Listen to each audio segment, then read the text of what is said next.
Hi friends, welcome back to my channel. It's Wit. Today I'm here with another video to help empower and encourage you on your path to purpose. So stay tuned after the intro and let's get into the message.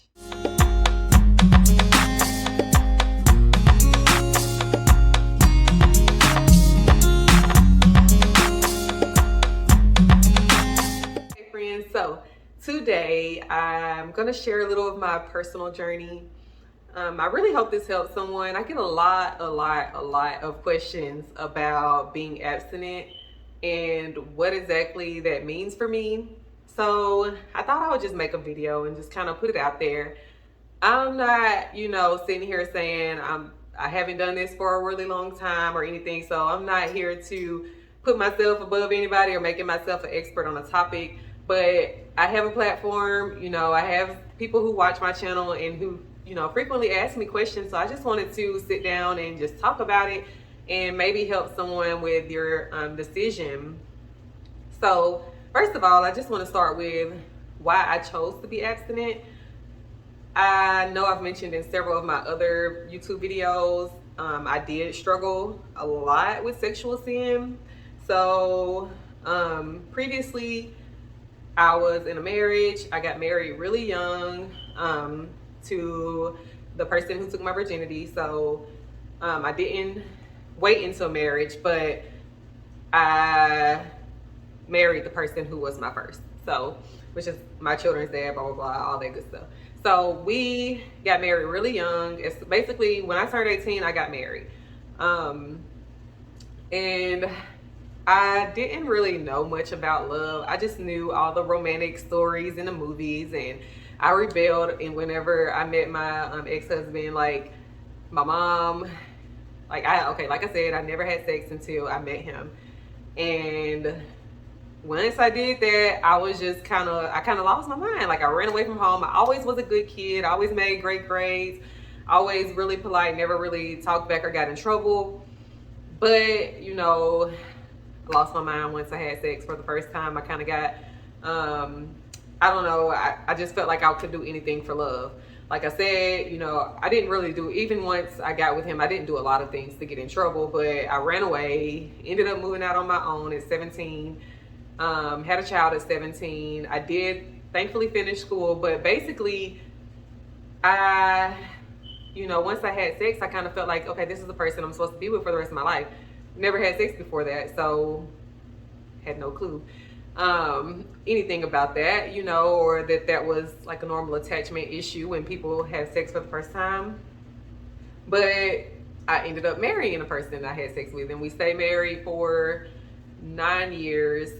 We were together for 11 total, and eventually, like, I felt like I didn't even like sex. Like I was like, I didn't want to do it, which had a lot of issues. There was a lot of issues within the marriage. Again, we got married really young. We didn't really know how to be married. I was expecting some fairy tale ending. I don't even know what he was expecting, but it just wasn't working. I didn't believe in divorce, and I didn't really want to divorce him at first. But towards the end, everything got a little crazy. Adultery was involved, and I decided to leave. So after that, I was like, whenever I left, I was like, I'm going to stay married, or I'm going to stay, abstinent until I get married again. Boy, was I wrong. So I did great for a little while, but then I kind of started, hanging out at bars and going out with, different friends, girlfriends or whatever. And dating was kind of the thing, you just kind of casually date. So of course, if you're dating and you're drinking and you're going out late night, I was in nursing school, so pretty much the only time I had free was late nights when the kids were asleep. Or I was living with my mom when I first moved out of our family home. So I moved back in with my mom and had a babysitter at night as the kids were asleep. So I would just go out, and that's when I would hang out. That's when I would go on dates, and of course, where that leads to.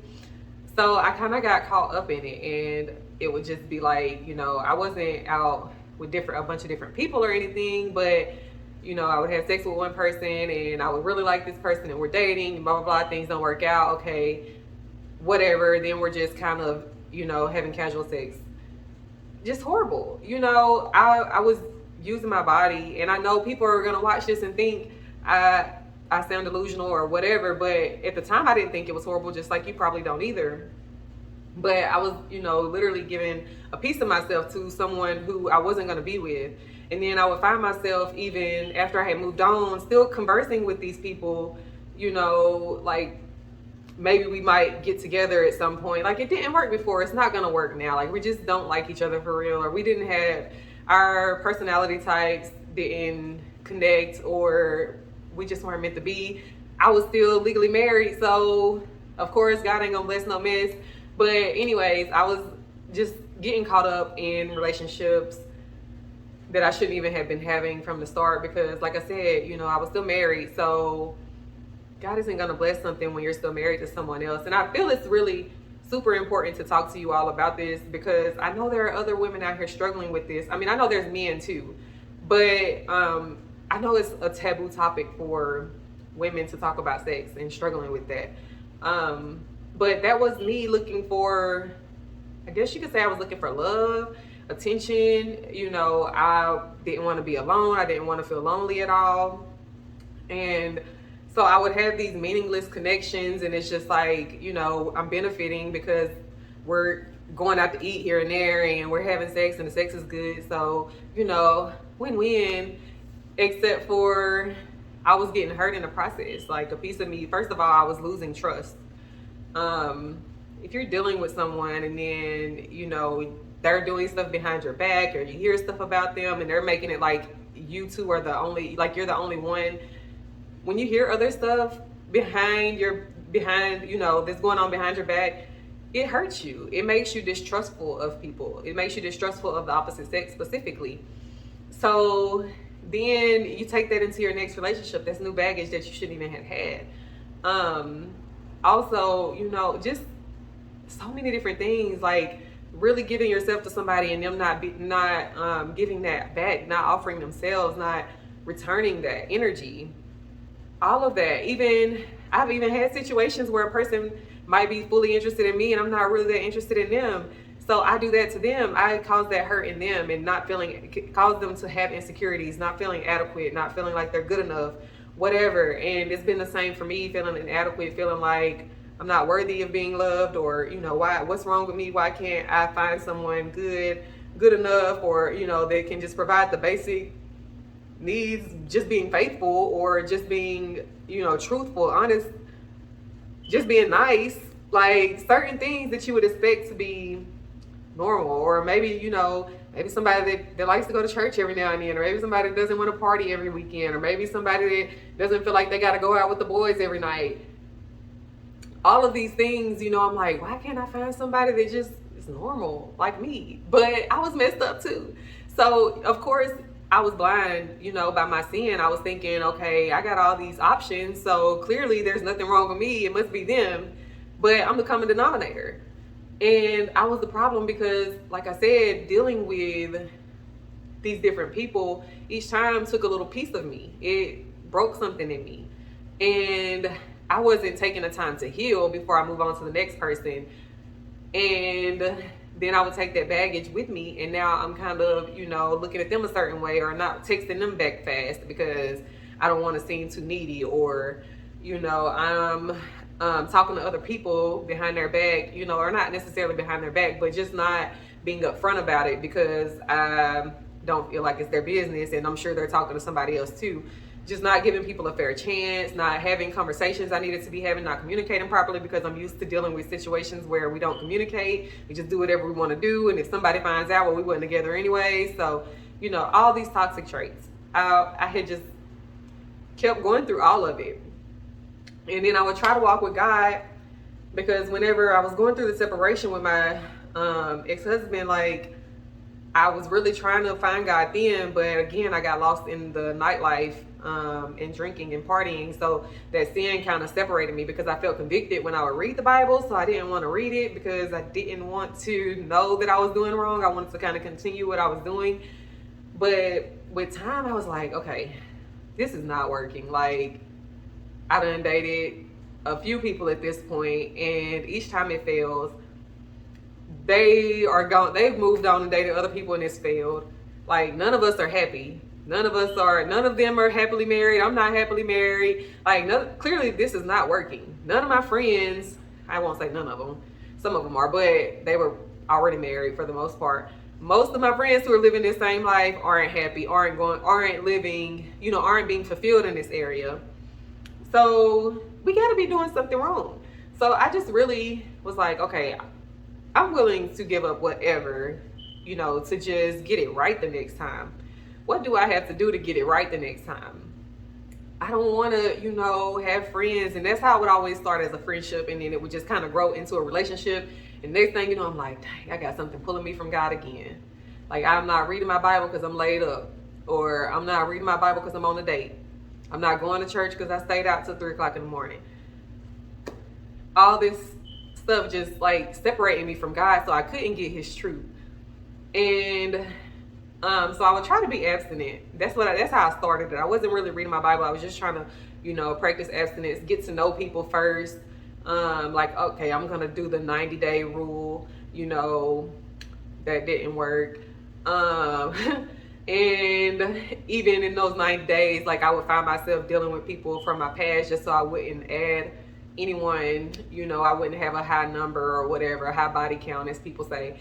I know this all sounds beyond ridiculous, but anyways, most of the people don't even care about a body count these days, but I did. So I was like, well, I can't be with them, so I just go back to, so-and-so. And now I'm trying to text both people and trying to keep up with this. Not that I'm in a relationship with the other person. They probably don't even care that I'm messing with this person, but I'm still not trying to be obvious about it because, whatever. Anyways, that's awful too. I'm sorry. I'm sorry for anybody watching this if I hurt you in the past. I really do mean that. I know I'm smiling, but I'm just laughing because this is terrible. Like, just thinking about who I was at that point. But y'all know the routine. I'm sure y'all was probably on the same route. But anyways, I was just doing all this stuff and I'm like, it's not working. So I tried to be abstinent. That didn't really work because I would just fall short every time. Like, I just couldn't kill that desire. If you're sitting here talking to people all the time, especially talking to people who are going to be talking about sex, even if they're not talking about sex directly, but just being like, oh, you're so sexy, oh, you're so beautiful, oh, this, that, the other, just complimenting your body, complimenting your looks, making you feel extra attractive, grabbing your waist, your butt, feeling on you, whatever, passionate kissing and all of that stuff. Your mind can't continue to resist that. Like, you can't do that long term, so that would never work. So finally I was like, okay, well, I don't know, I probably won't be abstinent, God, but I'm going to be consistent about this walk with you. If I don't do nothing else, I'm going to be consistent about my walk with you. And so I started being consistent about being in my Bible. I didn't care who was around. You at my house? Okay, well, you about to read the Bible with me. So I was reading my Bible. I was going to church. We was in the middle of a pandemic at this point. So I started hosting church at home and having friends over to watch church. And it was like, I started changing. I started wanting to be abstinent. Like, I probably would say maybe a couple of months after I really got consistent about reading my Bible, but it still took me a while. I started having sex less and less, and the desires started to get a little bit more easier to control. But I was dating someone at the time, so it was really hard to not participate because, like I said, even though he was trying to be respectful of my abstinence, it was still their attraction there, and we had already went there. So of course, it's easy to fall back into it, especially when you're still drinking and things like that. So God really just started working on my heart, and I just started reading the Bible. I started watching a lot of YouTube ministries, reading a lot more, but I really focused in on my Bible and watching church online and just gaining that perspective during that time. Like, God would show me through so many different verses the effects of sex, just showing that sexual sin is not only a sin against God, but it's a sin against your own self, your own body. Because for one, it was designed for us to have after covenant, for us to after we get married, have sex. And it was designed to be with one person, not everybody. So the ideal situation would be, you know, you meet someone, you date them for a while, you get to know who they are without sex. You get to know who they are. We all know. Don't even try to deny it. I know somebody's going to be on here like, you can have sex without feelings. Yeah, maybe after you've done it a while. But when you first start having sex, you're going to have some feelings for whoever you're having sex with. Now, after you've done it a while and it's been perverted from what God's original intent was, you probably can go to the lady on the side of the road and, you know, have your fun and not think nothing else of it, because you've kind of had that idea perverted in your mind. If you've been watching porn and you've been seeing TV shows where it's all glorified and, you know, people are going from partner to partner to partner, it seems normal to you. You've changed, your mind has changed from what God originally intended it as. So that's what happened with me. I was going out hanging with people who were with multiple people. I was dating guys, and then I would find out they were dealing with multiple people. So it was kind of like everybody around me is dealing with multiple people. I couldn't get to the point where I would deal with multiple people sexually, but I knew a lot of people around me would, and I would be almost there. Like, honestly, the reason I think I couldn't do that is because I ain't got time to be trying to keep up with going from one house to another house. Like, that's difficult. Like, y'all, I don't know how y'all do it. That's all I'm saying. Anyways, I don't have time to keep up with two people or whatever, but I could see how people can fall into that. I remember when I was married, I was like, ain't no way I could ever feel like I wouldn't know who my kid's dad was. And then flash forward like 10 years later, and I broke up with somebody, and then the next week I was with somebody. That could have been a situation like that, you know? It was with somebody from my past, but still, that's two different men within 2 or 3 weeks. And I'm being brutally honest here, y'all. Like, this is taking a lot. So, but that's being honest. Like, that's how those situations occur. But that's how far I had came from what God had intended for me, what God originally had my mindset on, to what drinking and watching TV shows that glorify sex and listening to songs that glorify this and dating people that deal with multiple people and hanging with people who deal with multiple people. It changes your mindset. Listening to songs about this, listening to songs where girls are literally talking about teaching their man a lesson by cheating on them with another man, letting another man see them and touch their body and feel their body. Like, that's how far my mind had gone from what God had how God had originally created it. And it's the same way with every one of us. And sometimes it happens really young. If we're exposed to porn, unfortunately, you know, some people are molested, sexually abused, and they had sex perverted for them a long time ago. It changes your thinking. It really, you know, young girls, that's why so many women fight hard. I know some men don't understand about the Bill Cosby situation and the R. Kelly situation, especially the R. Kelly situation. A lot of men don't sympathize with that because they say, well, some of these girls be fast. But we have to understand, when something like that happens to you as a kid, of course, teenagers have natural hormones, but as a grown man, you should know right from wrong. Just like you were a teenager with natural hormones, you probably would have did whatever, but that doesn't mean it's right. You don't know better, and you don't know how to control those urges yet. And whenever you have that, your innocent self perverted, whenever your body goes through that, then it changes the way you think. And some of these girls have been molested. Some of these boys have been molested. They have been, you know, things have happened to them to cause sex to be perverted for them in a way. And I don't mean like they're doing weird, you know, stuff, but it's just changed. Perverted means change from the original intent. It's changed from the original intention, what God originally intended it to be. So to break free from that, what I had to do was, like I said, read my Bible. And as I was reading my Bible, God started convicting me of certain things, convicting my spirit whenever I would be around certain things, watching shows that I knew, you know, normally shows wouldn't turn me on, but whenever you haven't had sex in a month or 2 months or 3 months or whatever, watching that stuff gets your mind to going, gets you to having flashbacks and thinking about it and wanting to send text, whatever. Excuse me, goodness, I got hiccups. Please don't. Anyways, it gets your mind to thinking about that. So I had to stop watching shows that showed a lot of sexual content. And then I would, if they did, I would fast forward it or whatever, because so many shows show that stuff, which I really don't watch a lot of TV now.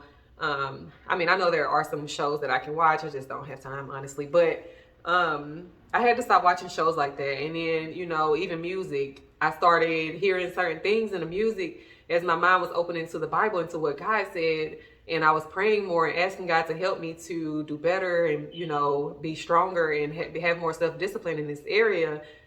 He would start revealing things like the songs I was listening to. I had a whole playlist. I love R&B, y'all. I love R&B. But you can't be listening to every other song is about sex. Can't listen to no playlist like that. Like, you're setting yourself up for failure. That's like trying to stop cussing and then listening to a whole album of cursing. So, I had to cut back on my music. I had to cut back on my TV shows. I had to delete some numbers. I had to set some boundaries. Sometimes you can't get rid of certain people in your life. If they have if it's your kid's dad or whatever, which I didn't struggle with sexual sin with him anyways. But for some people who may be watching this, you may have to set boundaries with, if you struggle, and you have sex with your kid's father, you still got to deal with them. You can't really block them, but you can set boundaries. So, you can't be laid up with them. You can't be texting him all night. You got to keep it about the kids, whatever. You can't be living with him. If you want to be abstinent, you're going to have to set boundaries. You're going to have to make it a safe place. You can't lay up with anyone. You can't have no cuddle buddies. Don't invite them to sit on your couch. Y'all want to go out on a date? Go to the movies.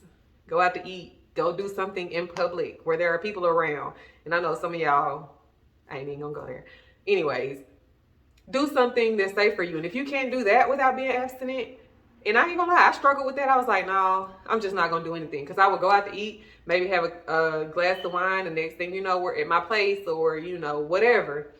Nope, don't even do that. Don't even have no drinks. Don't even go out. And I'm not saying that means you can't ever date, but that means you need to have a season of separation where you and God get alone and God can reveal to you what kind of things have happened to you in your past that are making you feel like that is a need in your life. Of course, God gave us sexual desires for a reason. He wants us to be able to have sex in our marriages and, become one in that way and connect in that way with our husband or our wife, not with every person that we meet, not with every person we think is cute. We can't connect with every person because them people do us damage. And I don't mean that as they're a bad person, but if they've been damaged and you've been damaged and y'all sitting here having sex, y'all are damaging each other. Because regardless of if you act like you don't care about him or not, if y'all repeatedly with each other, y'all got some kind of care going on. And it's hurting both of y'all, whether you realize it or not. If you don't even see it, ask God to show you. Ask God to show you where that hurt is.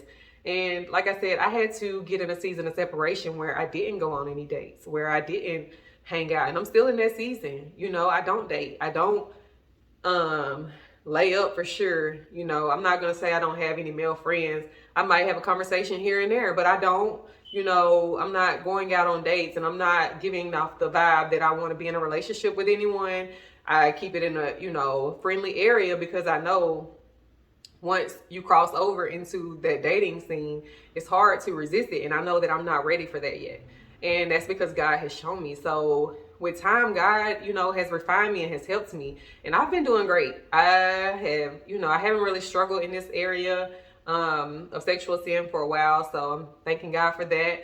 Because believe me, it's the glory of God only. Because a year ago, 2 years ago, 3 years ago, it was awful. Like I had no control in this area. I probably didn't even go a week without sex. Like probably not even 4 days, maybe enough to have my monthly, and that's about it. But sorry, that was TMI. But anyways, I'm just saying I have been able to overcome this with God. And sometimes it seems impossible because we're trying to do it on our own, but with prayer, with reading our Bible, with learning ourselves and understanding why we are going to that, and understanding also what your goal is. I know what my goal is. My goal is to have a healthy marriage. My goal is to honor my future husband with my body. My goal is to honor God with my body, not to just let anybody and everybody have me. Because I mean something. First of all, my energy, my spirit is, you know, healing and growing, and I can't bring just anybody around to do that. And you don't know, you might think somebody means well, and I know people say there's love at first sight and all that mess, blah blah blah, whatever. Believe what you want to believe, sis, bro, whatever. But for me, I know from experience that 9.9 times out of 10, when you meet a person, they're putting on as this great person, but they're not. You don't know who they really are until 6 months to a year down the line, whenever you've actually been consistently dealing with them. You don't even know if you want to be with that person for real. That person might be fine. That person might have the best sex you ever had in your life, whatever, but have some really toxic traits. Narcissistic, anger issues, broke, busted, and disgusted, like my girl Latoya says. Just messed up. And you over here trying to marry them because y'all had some good sex and they was cute.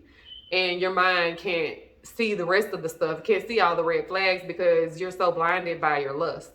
And then 6 months down the line, what happens? Y'all break up. Or y'all might even stick it out for a year or 2 years, but y'all are miserable the whole time. Y'all can't get along. Y'all break up to make up all the time.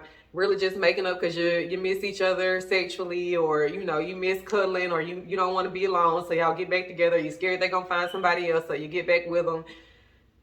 You won't be by yourself for nothing to save the world, and you just keep going from relationship to relationship. And I say this again because I've done this. I live this life. You date somebody, whether you want to call it a relationship or not, it's still a relationship. If you was relating to that person and y'all were dating, whatever, it's still a relationship. It might not have been a committed one, but it was still a relationship. So you go from one person to the next, dealing with them for 6 months until you start seeing their flaws, when in reality you could have not had sex with them. And I don't mean to make it sound easy. I know it's not easy, but it's when you learn to when you grow with God, you gain self-discipline. That's one of the fruits of the spirit, and you have control of that area. And when you're not having sex with a person, you can see clearly. That's one thing I can say for sure. I have so much clarity. Even, just having conversations whenever I first started this journey and I was abstinent, guys trying to get at me, and I'm like, yeah, you cute, but looking at your social media page, I don't need to have no conversations with you. And it just helps you to think more clearly versus whenever you're just thinking off your hormones, you're just like, well, he's fine. He got a nice car.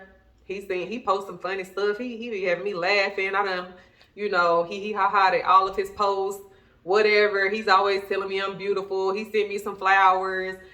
Name it, whatever your thing is. He got a beard, whatever you like.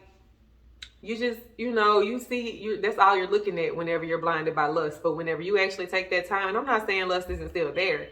You can still look at somebody and be like, they fine. But when you don't act on it and you give it some time, you start to see people's true colors a lot sooner than you would had you just given in and went with the lust and then get blinded by your desires, your sexual desires. So anyways, so to end this off, I just want to leave it off with some benefits. Like I said, you have clarity. It helps you to get to know the person more. It helps you to honor God. It helps you to honor yourself. When people, that's one thing that people always say, like, I admire your discipline, which again, it's not me. It's all God, because I could not do this on my own. But just having the power to say no, it's really a gift. Just having the power to not even want to go that route, to know what you want and know you want you want a good marriage. You want a marriage that glorifies God. And another benefit, just imagine how that experience is, when you do meet your husband and y'all make it through that dating phase and that engagement phase and y'all get married and y'all actually get to experience that together, to know that y'all both waited for each other. That's a whole nother level of commitment right there. Like, even if you already had sex before, my wife or my husband didn't have sex, they honored me, even though they didn't even know me. They didn't know if they were going to get married or not. They refused, to give their body away to anyone else in order to wait for me. That's a blessing, to not have to worry about, and if you've gone too far, God still forgives you. Don't even worry about it. God still will provide you a husband in time. But, you know, it's something special whenever you can walk in a room and you know that nobody's had, you know, everybody ain't had, nobody wants a man that everybody, I'm sorry, I shouldn't say that. I shouldn't say that at all, because some people do. And there's somebody for everybody. I ain't even going to say that. So, rewind. But, you know, if people desire somebody that everyone hasn't had, and if you've already been made that mistake, you know, and you've changed and you ain't been in no inboxes and you ain't, you know, been on no dates and you ain't been doing nothing, you've been laying low, that shows your self-discipline. Nothing, I mean, as a woman who has dealt with people who are, you know, cheaters, or as a person who's cheated before, it gives you a different type of confidence to know that this person waited years, or, you know, a year or however long to have sex. They had enough self-discipline to withhold from themselves, even around someone that they were physically attracted to. You know, when they married you, of course they were attracted to you. If they saw you and they asked you out or whatever, however y'all started talking, of course they're attracted to you if they married you. To be able to be around someone and not have sex with them and not act on it, that takes another level of self-discipline. And that allows you to have trust in your marriage. You know, you really would feel more trusting of a husband or a wife that you knew resisted the temptation whenever they were with you until you got married. It helps you to know that whenever they're in tempting situations in the world, at work, or, you know, on business trips, or on vacation, or on boys trips, or whatever, girls trips, whatever, whenever you're not around and they're able to, that gives you, you know, confidence and faith in them that they can actually resist that temptation. So again, it goes to trust building, it goes to clarity, it goes to honoring yourself, it goes to honoring God. I'm sure there's more that I'm not thinking of, but it helps you to get to know the person for the person and not for those lustful feelings. So that's why I decided to do it. And I really hope this helps, again, to stop having sex. You know, I had to grow my relationship with God and ask God to help me personally. And I had to pray that prayer like every day. Now, that's not something you can just say once and then go away. But, you know, you got to be consistent with that prayer.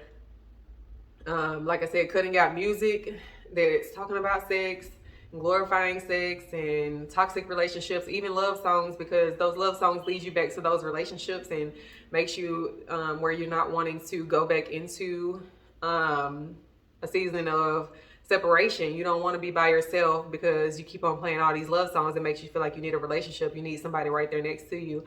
So cutting out that music that leads you back to relationships and sex, you know, worshiping and watching what you take in. So, you know, if you're following accounts that are sexually explicit, you got to block them or delete them at least, so you don't see them. Mute them, unfollow, whatever you need to do so that you don't see that sexual content popping up on your screen, that relationship goals stuff popping up on your screen. TV shows, movies, if they contain sexual content, especially if it's a lot of it and you can't fast forward through it right quick, you need to cut that off because it's not going to help you. So anyways, I hope this helps. If you have any questions, you know, drop them in the comments below. You can message me on Instagram at God_within_her. It's in the description box below. So I try to get to everyone, but I hope this really helps, and I'm going to get off of here, but I hope you all have a blessed night. I love you guys.